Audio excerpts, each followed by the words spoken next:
හරි. අපි එහෙනම් 41 ඉඳන් ඉස්සරහට කතා කරගෙන යමු. 41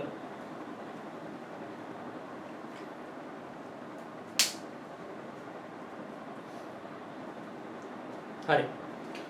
අපිට 41 කියනවා පළවෙනි ප්‍රකාශය හැටියට ඇමෝනියා ලුවිස් භස්මයක් ලෙස ක්‍රියා කරන අතර BF3 බෝරෝන් ටෙට්‍රාෆ්ලුෝරයිඩ් ලුවිස් අම්ලයක් ලෙස ක්‍රියා කරයි.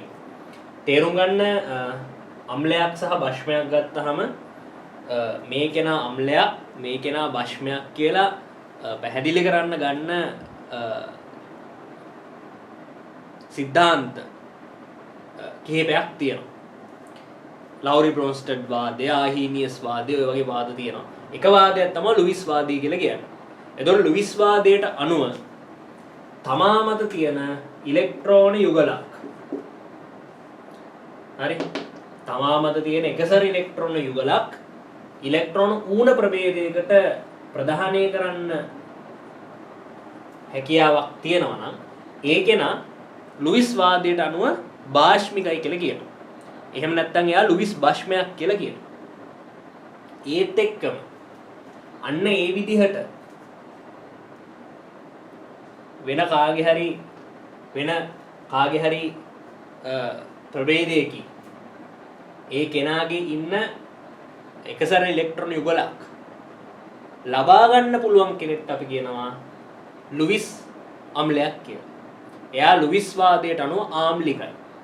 එතකොට ඒ ලුවිස් අම්ලයක් ගත්තොත් ඒ ලුවිස් අම්ලයට ඉලෙක්ට්‍රෝන ඌන වෙන්න ඕනේ. ඉලෙක්ට්‍රෝන ඌන නිසා තමයි එයා ලුවිස් භස්මයකින් මේ වගේ ඉලෙක්ට්‍රෝන ගන්න.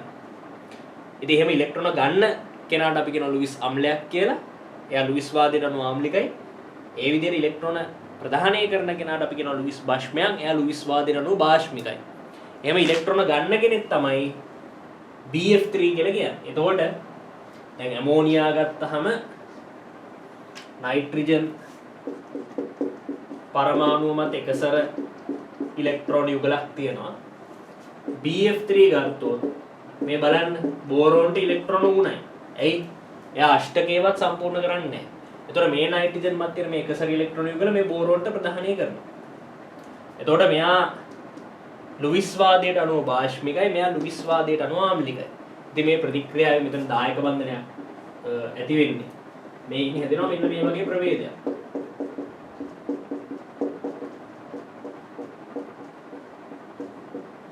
නයිට්‍රජන් මත ධනාරෝපණයක්, බෝරෝන් මත ඍණාරෝපණයක් මේ විදිහට එනවා. හරි. ඔන්න ඔහොම දෙයක් තමයි ඔතනදී සිද්ධ වෙන්නේ. ඉතින් ඔතනදී අපි කියනවා මෙයා ලුවිස් භස්මයක් කියලා කියනවා මෙයාට. මෙයා ලුවිස් අම්ලයක්. මෙයා ලුවිස් අම්ලයක් කියලා කියනවා. මෙයා ලුවිස් භස්මයක්, මෙයා ලුවිස් අම්ලයක්. එතකොට ඇමෝනියා ලුවිස් භස්මයක්, BF3 ලුවිස් අම්ලයක් කියන එක හරි. පළවෙනි ප්‍රකාශය හරි. ඊළඟට ලුවිස් භස්මයක් ප්‍රෝටෝන ලබා ගන්නා අතර ලුවිස් අම්ලයක් ප්‍රෝටෝන ප්‍රදානය කරයි. තේරුම් ගන්න ප්‍රෝටෝන කියන්නේ H+ ට හරි. Hydrogen plus. මොකද හයිඩ්‍රජන් පරමාණුවේ එක ඉලෙක්ට්‍රෝනය ඉන්නේ H+ කියන්නේ එයාට ඉන්න එක ඉලෙක්ට්‍රෝනේ පිට කරාම හැදෙන ප්‍රභේදයට. එතකොට හයිඩ්‍රජන්ට එක ඉලෙක්ට්‍රෝනේ ඉන්නේ ඉලෙක්ට්‍රෝනේ පිට කරා කියන්නේ ප්‍රෝටෝනේ විතරයි ඉතුරු වෙන්නේ. නිසා ප්‍රෝටෝන කියලා කියන්නේ H+ තමයි. එතකොට ප්‍රෝටෝන ලබා ගන්නවා කියන්නේ H+ ලබා ගන්නවා. කියන්නේ H+ එක ප්‍රතික්‍රියා වෙනවා කියන අදහස. ප්‍රෝටෝන පිට කරනවා කියන්නේ H+ පිට කරනවා කියන එක. හරි. එතකොට ඔයගොල්ලෝ දන්නවා H+ පිට කරන්න පුළුවන්. ඒ කියන්නේ ප්‍රෝටෝන පිට කරන්න පුළුවන් අම්ල වලට. ඒ වගේම තමයි ප්‍රෝටෝන ලබා ගන්න පුළුවන්. H+ ලබා ගන්න පුළුවන් භස්ම වලට. හරිද? එතකොට තේරුම් ගන්න දැන් යම්කිසි ප්‍රභේදයක් H+ ලබා ගන්නවා කියන්නේ ප්‍රෝටෝන ලබා ගන්නවා කියන්නේ ඒක න භාෂ්මික වෙන්න ඕනේ. යම්කිසි ප්‍රභේදයක් H+ පිට කරනවා කියන්නේ ප්‍රෝටෝන පිට කරනවා කියන්නේ ආම්ලිකයි. හැබැයි තේරුම් ගන්න එතනදී එයා අම්ලයක් එයා භස්මයක් කියලා කියන්න අපි යොදා ගන්න වාදය ලුවිස් වාදය නෙමෙයි. දැන් ලුවිස් වාදයට අනුව භස්මයක් කියන්නේ තමාමත් තියෙන එකසර ඉලෙක්ට්‍රෝන යුගල ප්‍රදානය කරන්න හැකියාවක් තියෙනවා නම් එයා ලුවිස් වාදයට අනුව භාෂ්මිකයි. ඒ වගේම තමයි එහෙම වෙන කෙනෙක්ගෙන් ඉලෙක්ට්‍රෝන ගන්න පුළුවන් නම් ඒ කියන්නේ තමා ඉලෙක්ට්‍රෝන ඌන නම් සහ වෙන කෙනෙක්ගෙන් එකසර ඉලෙක්ට්‍රෝන ගන්න පුළුවන් නම් එයා ලුයිස් වාදයට අනුව ලුයිස් අම්ලයක් නැත්නම් ලුයිස් වාදයට අනුව එයා ආම්ලික කියලා අපි කියනවා. හැබැයි ඔය වාදයයි මේ පල්ලෙහා දැන් අපිට ඕකේ දෙවෙනි ප්‍රකාශයෙන් කියන වාදයයි දෙකක්. හරිද? H+ ලබා ගන්න පුළුවන් නම් භෂ්මයක් H+ පිට කරන්න පුළුවන් නම් අම්ලයක් කියන එක කවදාවත් ලුයිස් වාදයෙන් පැහැදිලි කරන්න බෑ. ඒ නිසා ලුයිස් වාදයෙන් භෂ්මයක් ලුයිස් වාදයෙන් අම්ලයක් කියලා අපි පැහැදිලි කරගන්න කිසිම කෙනෙක්ව මෙන්න මේ H+ ලබා ගත්තොත් භෂ්මයක් H+ පිට කරොත් අම්ලයක් කියන වාදයෙන් පැහැදිලි කරන්න බෑ. දැන් ඇමෝනියා කියන එක කෙනා ලුයිස් වාදයට අනුව භෂ්මයක්. ඒ වගේම තමයි ඕනනම් මේ පල්ලෙහා දෙවෙනි ප්‍රකාශයෙන් කියන වාදයට අනුවත් එයා භෂ්මයක් කියන එක පැහැදිලි කරන්න පුළුවන්. දැන් ඇමෝනියා ගත්තොත් ඇමෝනියා H+ එක ප්‍රතික්‍රියා වෙනවා. ඇමෝනියම් ප්ලස් හදනවා. හරි. පැහැදිලිද? ඇමෝනියා HCl වගේ ප්‍රභේදات එක්ක ප්‍රතික්‍රියා වෙනවා. ප්‍රතික්‍රියා වෙලා ඇමෝනියම් ක්ලෝරයිඩ් හදනවා. ඉතින් මේ මෙතනදී මේ H+ ලබා ගැනීමක් කරන්නේ. එතකොට ලුයිස් වාදයට අනුව ලුයිස් භෂ්මයක් නැත්නම් භෂ්මයක් වෙනවා කියලා පැහැදිලි කරන ඇමෝනියාව ඕනනම් H+ ලබා ගත්තොත් එයා භෂ්මයක් කියන පදනම යටතේ පැහැදිලි කරන්න පුළුවන්. ඒ මෙයා විතර ඇමෝනියා විතරයි.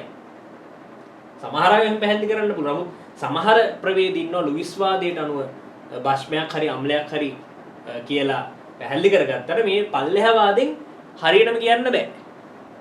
දැන් උදාහරණයක් ගත්තොත් දැන් H+ ලබා ගත්තොත් ඒ භෂ්මයක් H+ පිට කරොත් අම්ලයක්. දැන් BF3 ගැන හිතන්න.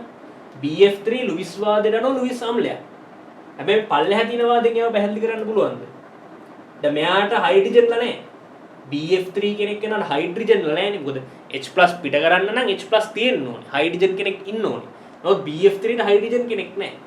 ඉතින් මෙයාට හයිඩ්‍රජන් කෙනෙක් නැතුව කොහොමද මෙයා H+ පිට කරලා මෙයා අම්ලයක් වෙනවා කියන්නේ? අන්න එහෙම තැන් තියෙනවා. දැන් ඇලුමිනියම් ක්ලෝරයිඩ් නුත් උදාහරණයක්. ඇලුමිනියම් ක්ලෝරයිඩ් කියන්නේ මොකද්ද? ලුයිස් වාදයට අනුව ලුයිස් අම්ලයක්.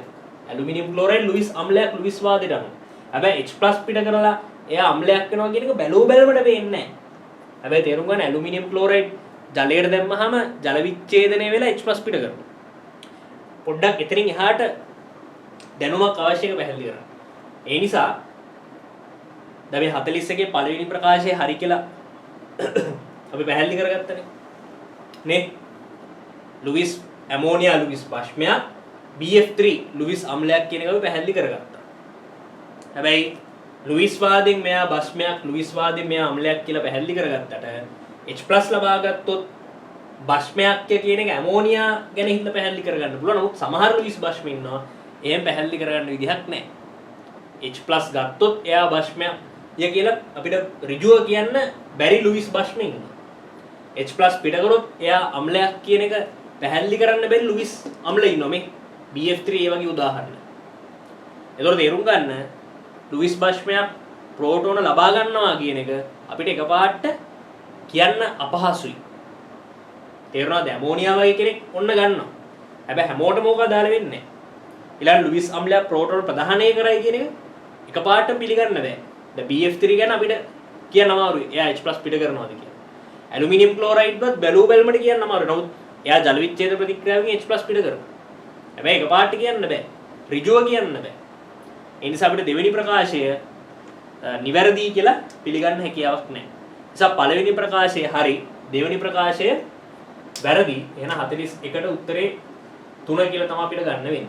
41ට උත්තරේ 3 කියලා ගන්න පුළුවන්.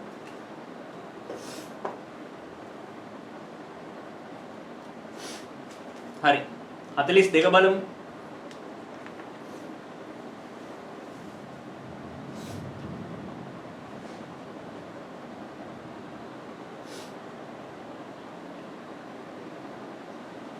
දෙක බලමු.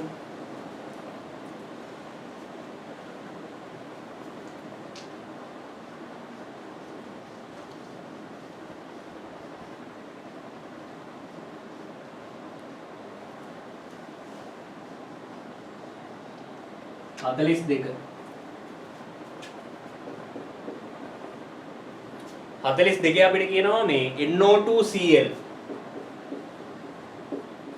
මෙන්න මෙයා. NO බන්ධන දෙකෙහි දිග සමානයිලු. දැන් මෙයාගේ ව්‍යුහය මෙන්න මේ වගේනේ. මෙයාගේ ව්‍යුහය මෙන්න මේ වගේ.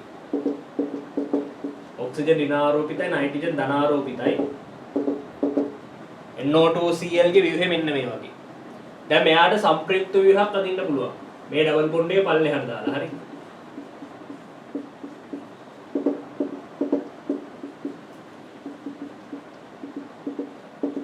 මෙහෙම අදින්න පුළුවන්. පැහැදිලිද? right. NO2Cl ට සම්ප්‍රයුක්ත ව්‍යුහ දෙකක් අදින්න පුළුවන්. හරි. දැන් ඔගේ පළවෙනි ප්‍රකාශයෙන් කියන්නේ NO2Cl ගේ NO බන්ධන දෙකේ බන්ධන දිග සමානයි. ඊළඟට අපිට කියනවා NO2Cl ට පිළිගත හැකි සම්ප්‍රයුක්ත ව්‍යුහ දෙකක් අඳින්න පුළුවන්. පළවෙනි ප්‍රකාශය හරිද වැරදිද කියලා පැහැදිලි කරන්න කලින් දෙවෙනි ප්‍රකාශය වඩා නිවැරදි කියලා අපිට පැහැදිලි කරගන්න පුළුවන් නේ. මොකද සම්ප්‍රයුක්ත ව්‍යුහ දෙකක් අඳින්න පුළුවන් කියලා දැන්ටම අපිට පේනවා මේ. එසා 42 දෙවෙනි ප්‍රකාශය හරි.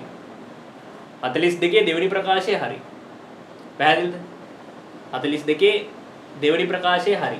NO2Cl ට සම්ප්‍රයුක්ත ව්‍යුහ දෙකක් අඳින්න පුළුවන්. දෙවෙනි ප්‍රකාශය හරි. පළවෙනි ප්‍රකාශය බලමු. දැන් තේරුම් ගන්න දැන් මේ ව්‍යුහයේ ෆයි බන්ධනයක් ඉන්නවා නම් ඉන්නේ දැන් අපි ගත්තොත් මෙතන සිග්මා බන්ධනයක් මෙතන සිග්මා බන්ධනයක් මෙතන ඉන්න එක ෆයි බන්ධනයක්. මේ බලන්න. මෙතන ඉන්න එක ෆයි බන්ධනයක්. පැහැදිලිද? මෙතන ෆයි බන්ධනයක් ඉන්නවා. සම්ප්‍රයුක්ත ව්‍යුහ හදද්දී දැන් ඔය ෆයි බන්ධනේ මෙතෙන්ට ගිහිල්ලා. පැහැදිලිද? මෙතන තියෙන ෆයි බන්ධනේ දැන් මෙතෙන්ට ගිහිල්ලා මෙතනදී. ඒ කියන්නේ මෙයාගේ සම්ප්‍රයුක්ත මුහුම ඇන්දොත් මේ NO බන්ධන දෙකට ෆයි බෙදීම දෙකක ෆයි ලක්ෂණයක් හිමිනේ.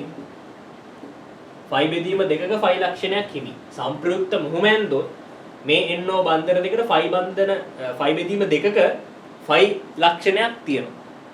දැන් මෙතන මුලින්ම ෆයි බන්ධනයක් තිබ්බා සම්ප්‍රයුක්ත ව්‍යුහ හදද්දී ඒ ෆයි බන්ධනය දැන් මෙතන. එතකොට සම්ප්‍රයුක්ත මුහුම ගත්තොත් NO බන්ධන දෙකේ මොකද්ද? ෆයි බෙදීම දෙකක ෆයි ලක්ෂණයක් තියෙනවා. ඉතින් තේරුම් ගන්න දැන් මෙතන ෆයි ලක්ෂණයයි මෙතන ෆයි ලක්ෂණයයි සමානයි නෙමෙයි. මෙතන NO ගේ ෆයි ලක්ෂණයයි මෙතන NO ගේ ෆයි ලක්ෂණයයි සමානයි. ෆයි ලක්ෂණ සමානයි කියන්නේ මේ NO බන්ධන දෙකේ බන්ධන දිග සමානයි. ඒ නිසා තේරුම් ගන්න ඔගේ පළවෙනි ප්‍රකාශය හරි. NO2Cl ගේ NO බන්ධන දෙකේ බන්ධන දිග සමානයි කියන එක හරි. මොකද ෆයි ලක්ෂණ සමානයි මේ. ෆයි ලක්ෂණ සමානයි. ඒතොර මේ පළවෙනි ප්‍රකාශය හරි. දෙවෙනි ප්‍රකාශය NO2Cl සඳහා පිළිගත හැකි සම්ප්‍රයුක්ත ව්‍යුහ දෙකක් අඳින්න පුළුවන්ලු. ඒකත් හරි. දෙවෙනි ප්‍රකාශෙත් හරි. ප්‍රකාශ දෙකම හරි. හැබැයි දෙවෙනි එකේ පළවෙනි එක පැහැදිලි කරන්න පුළුවන්ද? පුළුවන්. එයි සම්ප්‍රයුක්ත ව්‍යුහ දෙකක් ඇඳලා හරිද? අපිට දැන් මෙයාගේ කොහොමත් බැලුව බැලමට NO බන්ධන දෙකයිනේ තියෙන්න පුළුවන්. NO බන්ධන දෙකයි තියෙන්න පුළුවන්. ඊට වඩා බන්ධන තියෙන්න බෑනේ. හදිසියෙවත් මෙයාට වෙන සම්ප්‍රයුක්ත ව්‍යුහ අඳින්න බැරි වුණා කියන්නකො. හරි. දැන් මෙයාගේ කොහොමත් NO බන්ධන දෙකයි තියෙන්නේ. හදිසියෙවත් මෙයාට සම්ප්‍රයුක්ත ව්‍යුහ දෙකක් අඳින්න බැරි වුණා කියලා හිතන්නකො. හිතන්න මෙයාගේ එකම ව්‍යුහය මේක විතරයි. ඊට වඩා ස්ථායි සම්ප්‍රයුක්ත ව්‍යුහ එකක්වත් අඳින්න බෑ කියලා හිතන්න. ඒතකොට මෙයා මේක විතරයි එකම ව්‍යුහය. එහෙනම් තේරුම් ගන්න මෙතන ෆයි ලක්ෂණ එකක්වත් නැහැ. මෙතනත් ෆයි ලක්ෂණයක් නැහැ. ඒ බන්ධනේ වැඩක් නැහැ. ෆයි ලක්ෂණේ තියෙන්නේ මෙතන NO බන්ධනේ විතරයි. එහෙම හිතුවොත් බන්ධන දිග අඩු වෙන්න මේ NO බන්ධනේ. ඊට වඩා මේ NO බන්ධනේ බන්ධන දිග වැඩි වෙනවා.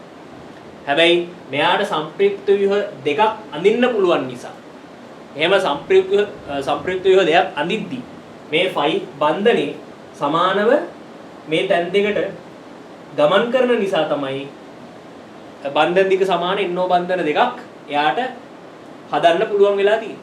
පුළුවන් උනේ. පැහැදිලිද? එස සම්ප්‍රයුක්ත ව්‍යුහ දෙකක් හදන්න පුළුවන් වීම අදාළ NO බන්ධන දෙකේ බන්ධන දිග සමාන වෙන්න හේතුවක්. ඒ නිසා දෙවෙනි ප්‍රකාශයේ පළවෙනි එක පැහැදිලි කරන්න පුළුවන්. හරිද? දැන් හදිසියේ හිතන්න මෙයා එකම ව්‍යුහේ මේක විතරයි කියලා හිතන්න. එහෙම වුණොත් මෙතන එක ෆයි ලක්ෂණයක්වත් නැහැ. මෙතන තමයි ෆයි ලක්ෂණය. ඒතර මේ බන්ධන ටික අඩු වෙන්න ඕනේ. මේ බන්ධන ටික ඊට වඩා වැඩි වෙන්න ඕනේ. හැබැයි සම්ප්‍රයුක්ත විහදයක් හදාගෙන මේ තැන් දෙකට එක හා සමාන ෆයි ලක්ෂණ බෙදාගත්ත නිසා තමයි එන්නෝ බන්ධන දෙකේම බන්ධන ටික සමාන උනේ. ඒ නිසා තේරුම් ගන්න දෙවෙනි ප්‍රකාශයෙන් පළවෙනි එක පැහැදිලි කරන්න පුළුවන්. ඒ නිසා 42ට උත්තරේ 1. 42ට උත්තරේ පළවෙනි එක කියලා අපිට ගන්න පුළුවන්. හරි. right එහෙනම් 43 බලමු.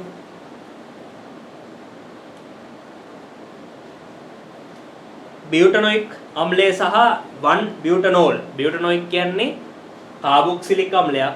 1 බියුටනෝල් කියන්නේ මධ්‍යසාරයක්. ඒ දෙන්නාගේ තාපාංක ගැන තමයි අපිට මේ කියන්නේ. බලමු ඒවා හරියයිද වර්ධීද කියලා. බලමු අපි 43.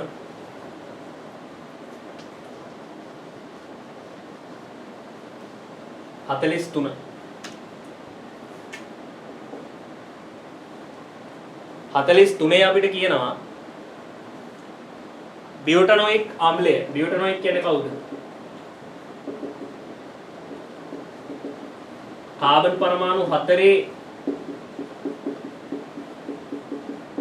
කාබොක්සිලික් අම්ලයක් මේ වගේ මේ 1 බියුටනෝල් කියන්නේ කවුද? කාබන් පරමාණු 4 මධ්‍යසාරයක්. මෙන්න මේ වගේ හරි. කාබන් පරමාණු 4 මධ්‍යසාරයක්. දැන් අපිට කියනවා මොකද්ද?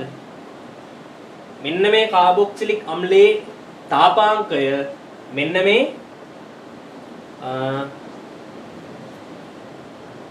මධ්‍යසාරයේ තාපාංකයට වඩා වැඩිලු. හරි. තාපාංකයට වඩා වැඩිලු.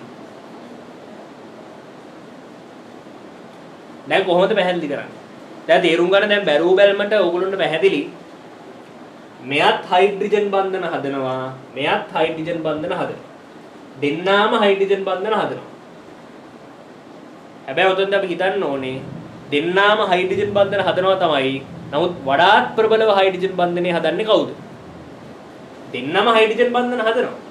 හැබැයි වඩාත් ප්‍රබලව හයිඩ්‍රජන් බන්ධනය හදන්නේ කවුද? එහෙම වඩාත් ප්‍රබලව හයිඩ්‍රජන් බන්ධනය හදන්න පුළුවන් කෙනා තමයි නැත්නම් එහෙම වඩාත් ප්‍රබලව හයිඩ්‍රජන් බන්ධනය හදන්න පුළුවන් කෙනාගේ තමයි තාපාංකය වඩා ඉහළ වෙන්න ඕනේ. දැන් හොඳට බලන්න. දැන් අපි හයිඩ්‍රජන් බන්ධන කියන්නේ අන්තරණුක ආකර්ෂණ බල විශේෂයක්. තාපාංකයේදී අණු තමයි කැඩෙන්නේ. ඒතකොට අණු අතර තියෙන බන්ධන තමයි කැඩෙන්නේ. ඒතකොට හයිඩ්‍රජන් බන්ධන කියන්නේ ද්විතීයික අන්තර් ක්‍රියාවක්. ඒ ද්විතීයික අන්තර්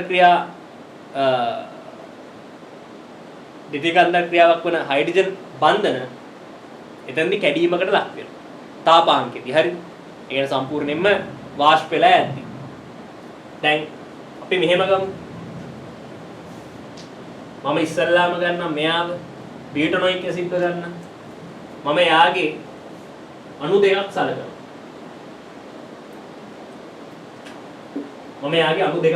හරි.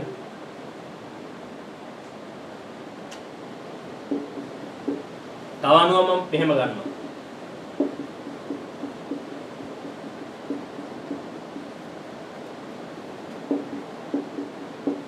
oxygen delta minus hydrogen delta plus. oxygen delta minus hydrogen delta plus. කොහොමනේ? දැන් තේරුම් ගන්න ඕන කාරණේ තමයි දැන් මෙතන oxygen නුත් delta minus හරි. දැන් තේරුම් ගන්න ඕන කාරණේ තමයි බියුටනොයික්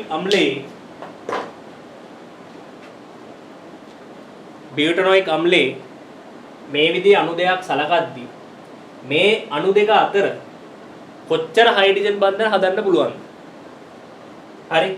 මේ අණු දෙක අතර කොච්චර හයිඩ්‍රජන් බන්ධන හදන්න පුළුවන්ද? මේ බලන්න. මෙතන ධන ද්‍රවීය හයිඩ්‍රජන් මේ ඍණ ද්‍රවීය හයිඩ්‍රජන් එක්ක මේ විදිහට හයිඩ්‍රජන් බන්ධන හදනවා. පැහැදිලිද? මෙතන ධන ද්‍රවීය හයිඩ්‍රජන් ඍණ ද්‍රවීය හයිඩ්‍රජන් එක්ක හයිඩ්‍රජන් බන්ධනයක් හදනවා. ඒ වගේම තමයි මේ ධන ද්‍රවීය හයිඩ්‍රජන්ට මෙතන මේ ඉන්න ඍණ ද්‍රවීය හයිඩ්‍රජන් එක්කත් හයිඩ්‍රජන් බන්ධනයක් හදන්න පුළුවන්. පැහැදිලිද? මෙතන ධන ද්‍රවීය හයිඩ්‍රජන්ට මෙතන ඍණ ද්‍රවීය හයිඩ්‍රජන් එක්ක එක බන්ධනයක් හදා ගන්න පුළුවන්. ඒ වගේම මෙතන ඍණ ද්‍රවීය ඔක්සිජන් එක්ක මෙතන මේ ධන ද්‍රවීය හයිඩ්‍රජන්ටම තව බන්ධනයක් හදා ගන්න පුළුවන්. එතකොට බියුටනොයික් ඇසිඩ් අණු දෙකක් සලකද්දී හයිඩ්‍රජන් බන්ධන දෙකක් තියෙනවා මේ. පැහැදිලිද? බියුටනොයික් අණු දෙකක් සලකද්දී හයිඩ්‍රජන් බන්ධන කීයක් තියෙනවද? දෙකක් තියෙනවා. හරි බියුටනොයික් අණු දෙකක් සලකද්දී ඒ අණු දෙක අතර හයිඩ්‍රජන් බන්ධන දෙකක් තියෙනවා මේ. දෙකක්. තේරුණාද? හැබැයි 1 බියුටනෝල් ගත්තොත් 1 බියුටනෝල් ගත්තොත් ඔයිට වඩා කතන්දරේ වෙනස් වෙනවා. 1 බියුටනෝල් ගත්තොත් දැන් බියුටනෝල් කියන්නේ මෙයානේ.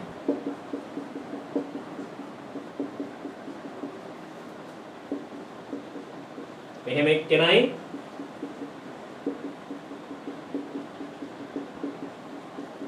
මෙහෙම එක්කෙනයි. එතකොට ඔක්සිජන් ඍණ ද්‍රවීයයි හයිඩ්‍රජන් ධන ද්‍රවීයයි. ඔක්සිජන් ඍණ ද්‍රවීයයි හයිඩ්‍රජන් ධන ද්‍රවීයයි. හරිද? දැන් මොකද්ද වෙන්නේ බලන්න. බලන්න හයිඩ්‍රජන් බන්ධන කීයක් හැදෙනවද කියලා මේ බලන්න. මෙතන ඍණ ද්‍රවීය ඔක්සිජන් මෙතන ධන ද්‍රවීය හයිඩ්‍රජන් එක මේ විදිහට බන්ධනයක් හදා ගන්නවා. හරි. මෙතන ධන ද්‍රවීය හයිඩ්‍රජන් මෙතන ඍණ ද්‍රවීය ඔක්සිජන් එක බන්ධනයක් හදා ගන්නවා. දැන් ඔයඩ අතරව බන්ධන හදා ගන්න බෑ. තේරුණාද? මේ අණු දෙක අතර ඔයඩ වඩා බන්ධන හදා ගන්න බෑ. ඒ නිසා මෙතන එක බන්ධනයේ හදන්න පුළුවන්. මේ එක බන්ධනයේ හදන්න පුළුවන්. පැහැදිලිද? එක බන්ධනය හදන්න පුළුවන්.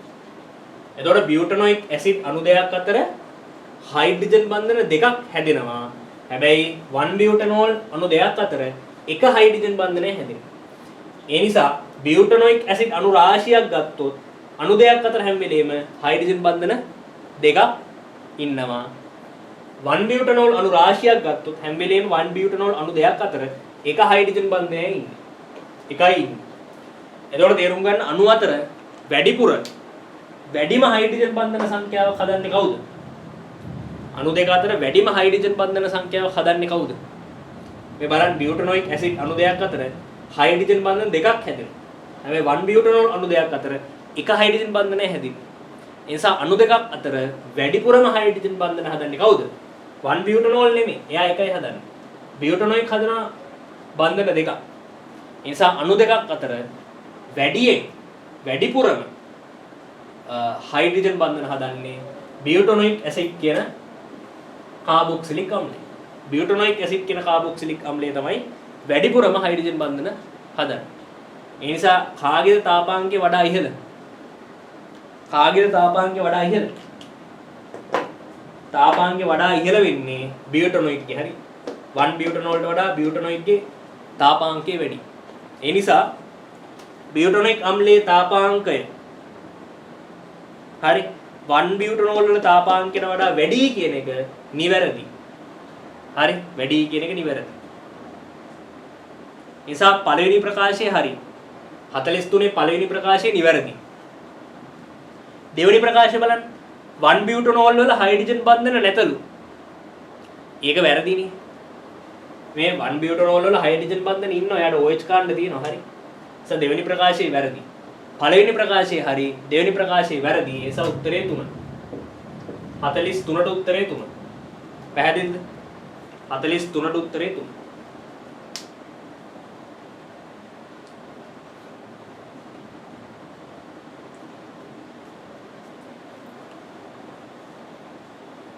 හතලිස් තුනට උත්තරේ 3. හරි. ඊළඟ 44 බලමු. 44 පරිපූර්ණ ද්‍රාවණයක් සම්බන්ධයෙන් තමයි අහන්නේ.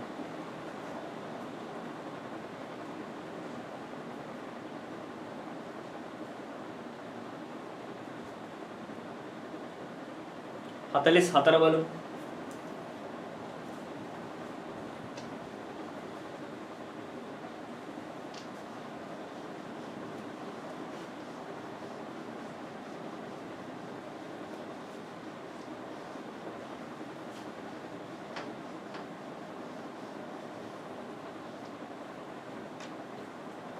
44 අපිට කියනවා පරිපූර්ණ ද්‍රාවණයක මිශ්‍රණ එන්තැල්පිය ශූන්‍ය වේ. පරිපූර්ණ ද්‍රාවණයක් හදද්දී එන්තැල්පිය ශූන්‍යයි කියන එක හරි. දැන් මෙහෙම නෙවෙන්නේ පරිපූර්ණ ද්‍රාවණයක් කියලා කියන්නේ එකිනෙකට මිශ්‍ර වෙන ද්‍රව දෙකක්. මෙයා A කියලා ගමු, මෙයා B කියලා ගමු. මේ දෙන්නාගෙන්ම එකතු වෙනවා. හරි. එතකොට A සහ B දෙන්නාම අඩංගු ද්‍රාවණයක් තමයි හැදෙන්නේ. අදාළ ද්‍රව දෙක අනිවාර්යෙන් මිශ්‍ර වෙන්නත් ඕනේ. හරි. එහෙම මිශ්‍ර කරලා හැදෙන අවසාන ද්‍රාවණේ ඉන්නවනේ. තේරුම් ගන්න. දැන් A සහ B ගත්තොත් A ගේ අන්තර්මුඛ ආකර්ෂණ බලය යම් කිසියක්ද B ගේ අන්තර්මුඛ ආකර්ෂණ බලය යම් කිසියක්ද ඔය දෙන්න ආසන්න වශයෙන් සමාන වෙන්න ඕනේ. ඒ වගේම තමයි A සහ B එකිනෙකට මිශ්‍ර කරලා හදන අවසාන ද්‍රාවණේ අන්තර්මුඛ ආකර්ෂණ බලය AB කියලා ගත්තොත් හරි. ඔන්න ඔය අවසාන ද්‍රාවණයේ අන්තර්මුඛ ආකර්ෂණ බලයත් මුල් ද්‍රාවණ දෙකේ අන්තර්මුඛ ආකර්ෂණ බල වලට සමාන වෙන්න ඕනේ. එහෙම සමාන වෙනවා නම් අපි කියනවා අවසාන ද්‍රාවණය පරිපූර්ණයි කියලා. ඒ වගේ ද්‍රාවණයකට තමයි රවුල් නියමය දාන්න පුළුවන්. හරි. එසා අදාළ ද්‍රව දෙකේ අන්තර්මුඛ ආකර්ෂණ බල ආසන්න වශයෙන් සමාන වෙන්න ඕනේ. මිශ්‍ර කරලා හැදෙන අවසාන ද්‍රාවණයේ අන්තර්මුඛ ආකර්ෂණ බලයත් අර මුල් අගයටම සමාන වෙන්න ඕනේ. ඉතින් ඔය ක්‍රියාවලියේදී එන්තැල්පි විපර්යාසයක් සිද්ධ වෙන්නේ නැහැ. ඩෙල්ටා H සමානයි 0. එසා එන්තැල්පිය ශූන්‍යයි කියන එක හරි. පළවෙනි ප්‍රකාශය හරි. දෙවෙනි ප්‍රකාශය බලන්න. පරිපූර්ණ ද්‍රාවණයක මේක පරිපූර්ණ ද්‍රාවණයක් කියලා අපි ගත්තේ. දැන් මේ වගේ පරිපූර්ණ ද්‍රාවණයක එකිනෙකට වෙනස් අණු වර්ග අතර ආකර්ෂණ බල සහ එකම වර්ගයේ අණු අතර ආකර්ෂණ බල සමාන වෙනවා. හරි. දැන් තේරුම් ගන්න අලුතෙන් හැදෙන්නේ AB බන්ධනයක්නේ. ඔය බන්ධනයේ අන්තර්මුඛ ආකර්ෂණ බලය. අලුතෙන් හැදෙන AB බන්ධනයේ අන්තර්මුඛ ආකර්ෂණ බලය අර එක වගේ අණු අතර ඇති වෙන ආකර්ෂණ බල වලට එකිනෙකට සමානයි. දෙවෙනි ප්‍රකාශයත් හරි. ඒතර දෙවෙනි ප්‍රකාශයත් හරි, පළවෙනි ප්‍රකාශයත් හරි. හැබැයි දෙවෙනි එකේ පළවෙනි එක පැහැදිලි කරන්න පුළුවන්. පුළුවන්. එයි. එහෙම අන්තර්මුඛ ආකර්ෂණ බලවල ප්‍රබලතාව වෙනස් වෙන්නේ නැත්තම් ශක්තිය පිටවීමක්වත් ශක්තිය ලබා දීමක් හෝ ලබා ගැනීමක්වත් සිද්ධ වෙන්නේ නැහැ. ඒතකොට ඩෙල්ටා H සමානයි 0යි. පැහැදිලිද? එතකොට ඩෙල්ටා H සමානයි 0යි. හරි. පැහැදිලිද? දැන් නිකන් හිතන්නකෝ A සහ B අතර ඇති වෙන අන්තර්මුඛ ආකර්ෂණ බලය මෙතනදී අඩුවීමකට ලක් වෙනවා කියලා. එතකොට මොකද්ද වෙන්නේ? බන්ධන කඩන්න ඕනේ. එතකොට ශක්තිය දෙන්න ඕනේ. එතකොට ඩෙල්ටා H ධන.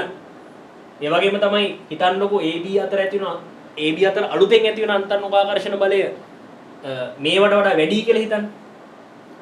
වැඩි නම් බන්ධන ප්‍රබලතාව වැඩි කරන්න ඕනේ. වැඩි වෙනවා. එතකොට අලුතෙන් බන්ධන හදන්න ඕනේ. එතකොට ශක්තිය පිට වෙනවා. එතකොට තාපදායකයි. දැන් එහෙම වෙන්නේ නැහනේ. අන්තර්මුඛ ආකර්ෂණ බල ප්‍රබලතාව එකිනෙකට මෙහෙම සමාන වෙනවනේ. එහෙම වෙන්න විදිහක් නැහැ. හරි.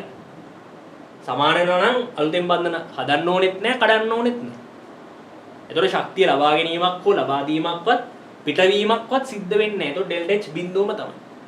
ඒ දෙවෙනි ප්‍රකාශයෙන් පළවෙනි එක පැහැදිලි කරන්න පුළුවන් 44ට උත්තරය 1 කියලා එනවා. 44ට උත්තරය 1 කියලා එනවා. හරි. හරි. ඊළඟ 45 බලමු.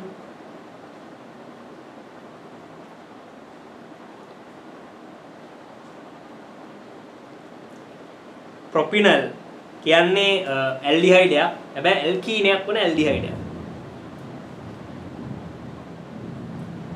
ඒක නම් එච්චර අමාරු නෑ. 45 නම් 44ට 1. 45 බලමු.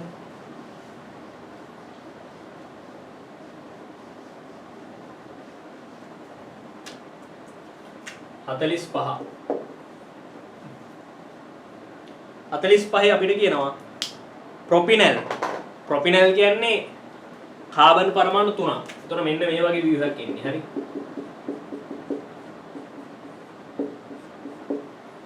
නොය වගේ කෙනෙක් එන්න ඕනේ.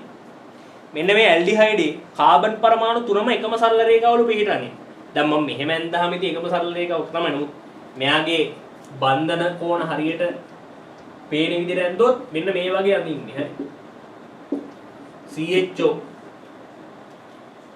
මේක මේ කාබන් පරමාණු ඉඳන් බැලුවොත් තලිය ත්‍රිකෝණාකාරයි නේ. තලිය ත්‍රිකෝණාකාරයි. මේක 120යි 120යි 120යි. පැහැදිලිද? හරි 120 120 120. හරි. තේරුම් ගන්න මෙතන වටා මොකද්ද? තලිය ත්‍රිකෝණාකාරයි. මේ කාබන් වටා හැඩය තලිය ත්‍රිකෝණාකාරයි. ඉලෙක්ට්‍රෝන යුගල ජ්‍යාමිතියත් තලිය ත්‍රිකෝණාකාරයි. මේ කාබන් පරමාණු තුන එකම රේඛාවක නෑ. හරි. එහෙම ඉන්නවනම් මෙතන 180ක් ඉන්න බෑ. එකම රේඛාවක නෑ කාබන් පරමාණු තුන. ඒ නිසා ඔකේ පළවෙනි ප්‍රකාශය වැරදි. දෙවෙනි ප්‍රකාශය මෙයාගේ කාබන් පරමාණු තුනේම මුහුම් කරන්නේ sp ලු. ඒකත් වැරදිනේ. මොනවද මුහුම් කරන්නේ? මෙයාගේ මුහුම් කරන්නේ sp2. මෙයාගේ මුහුම් කරණයත් sp2. මේ කාබන්ගේ මුහුම් කරණයත් ඇල්ඩිහයිඩ් කාණ්ඩේ මුහුම් කරණයත් sp2. හරි. sp නෙමෙයි. ඒ නිසා දෙවෙනි ප්‍රකාශයත් වැරදි. පළවෙනි ප්‍රකාශයත් වැරදි, දෙවෙනි ප්‍රකාශයත් වැරදි. එහෙනම් උත්තරේ 5 කියලා එන්නේ. ප්‍රකාශ දෙකම වැරදි. 45ට 5. ඒක එච්චර හිතන් දෙයක් නෑ. සරලයි.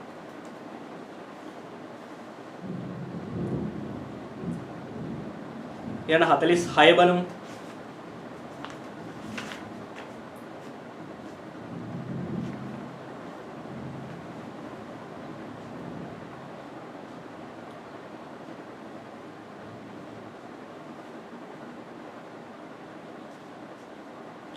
බලමු 46 ළඟට. වාහනවල දුම්බටේ අගට උත්ප්‍රේරක පරිවර්තක සවිකිරීම මගින් ප්‍රකාශ රසායනික දූමිකා වලට දායක වීම අඩු කරගත නොහැකිය. ප්‍රකාශ රසායනික දූමිකාව ගැන තමයි අපි මේ අහන්නේ.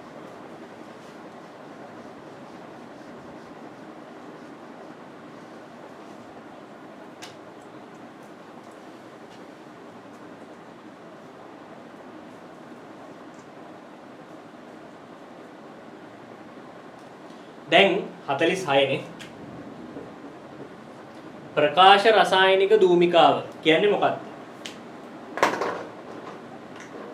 ප්‍රකාශ රසායනික දූමිකාව කියලා කියන්නේ දැන් සාමාන්‍ය වාහනේ එන්ජින් තුල ඒ තියෙන අධික උෂ්ණත්වය නිසා නයිට්‍රජන් සහ ඔක්සිජන්